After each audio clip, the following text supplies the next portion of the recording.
friends and viewers, welcome back. My name is Red and this is my channel, Let's Do This.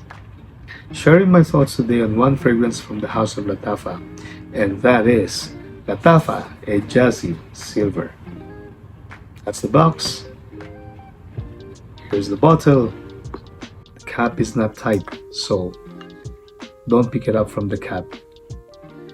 Main accords: citrus woody, amber marine, aromatic mossy, earthy, powdery, and salty. Main sprays: decent. Top notes would be mandarin orange and grapefruit. Middle notes: cedar and sea notes, while the base notes is amber and moss. To those of you who think that this is Yves Saint Laurent's La Nuit L'Homme replica, in my own opinion, no. This is, if I can smell La Nuit L'Homme here, because I own La Nuit L'Homme before and I used it up, but I know the scent DNA, it stays in my memory. And if I can smell a La Nuit L'Homme here, it only lasted for like a couple of minutes and it's gone, and it's very faint, it's just very soft. What I smell on this, my first impression on this, on my full wearing, is the zestiness and fruitiness of the mandarin orange mixed with grapefruit. There is a little bit of tartness or souriness on it, but it was already covered by the sweetness coming from the orange, juiciness coming from the orange, and the sweetness that comes in from the amber. So this is more sweet than sour. And then what I notice also is on the first 20 minutes, there is some soapiness. Actually, it is highlighted. There's a soapiness highlight on this one that is mixed with the orange. It is quite syrupy and it can be overwhelming. So I would suggest you guys don't overspray this one. If you overspray this one, this will give headache to the people around you.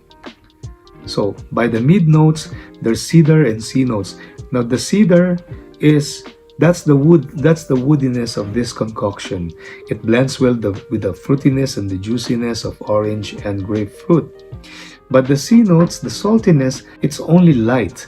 And then the dry down is more mossy. The mossiness on this one, punch of the oak moss. Without the oak moss, I think this will just be kind of like an eau de cologne. But because of the masculinity and sharpness of the oak moss, along with the thickness and sweetness of the amber, that causes this fragrance to extend a couple more hours. So projection of this and silage is kind of like average. It leaves a scent trail in the first 30 minutes to 1 hour, and then everything pulls back. What leaves you at the dry down is just the generic smell of juiciness from the fruits, the muskiness, the greenness from the oak moss, and the sweetness of the amber. The dry down is quite generic. The top and mid is very complimenting, but once it hits the dry down stage, everything is kind of like generic. So guys, the longevity on this fragrance, as I've said, is just ranging from me between 3 to 4 hours. I'm already lucky if sometimes it reach on the 6th hour mark. So remember that fragrances is subjective. I mean, your thoughts, my thoughts, and anyone's thoughts on fragrances all depends on each person's skin chemistry. So we fragrance reviewers are just guide, but decision making lives on you. Trust nobody. Don't trust me, don't trust anyone when it comes to your decision making for fragrances. Trust your own nose. From this channel, Let's Do This, and this is my review on the EJAAZI Silver. If you are a first-time viewer or a returning viewer, please subscribe to my channel and help me out so that I can be more inspired to upload more videos. Once again, let's do this. My name is Red. Cheers.